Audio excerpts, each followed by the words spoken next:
told phone call that what he did was sin, but he couldn't help himself.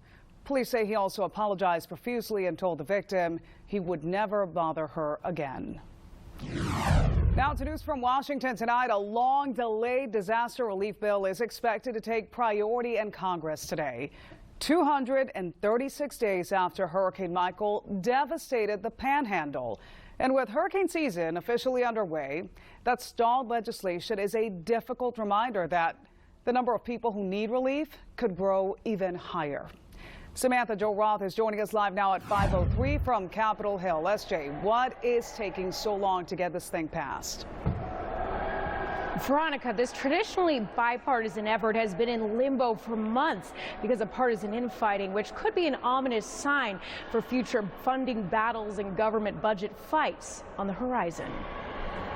It's been frustrating to watch the process stall for the last 5 months. After a 10-day recess, the House is taking action on a $19.1 billion disaster relief package. The measure providing assistance for states and territories hit hard by hurricanes and floods was stuck in limbo for weeks because of a dispute over funding for Puerto Rico and the president's request for additional border funding. And despite an agreement, conservative Republicans held up the bill during the Memorial Day holiday. Not before I asked to be recognized. Citing concerns about moving big-ticket legislation while most members were home. It was sad to see so much partisan politics stand in the way of what historically has been something that's very, relatively easy to get through both houses. Because the bill has been tied up for so long, Tyndall Air Force Base's long-term reconstruction has been delayed after it sustained significant damage from Hurricane Michael. There are roughly 100 projects which depend on this funding. They kind of timed, again,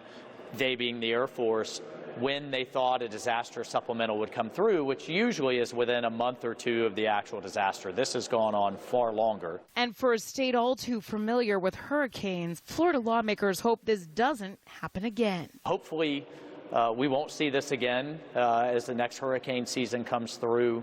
All we can do is keep charging forward.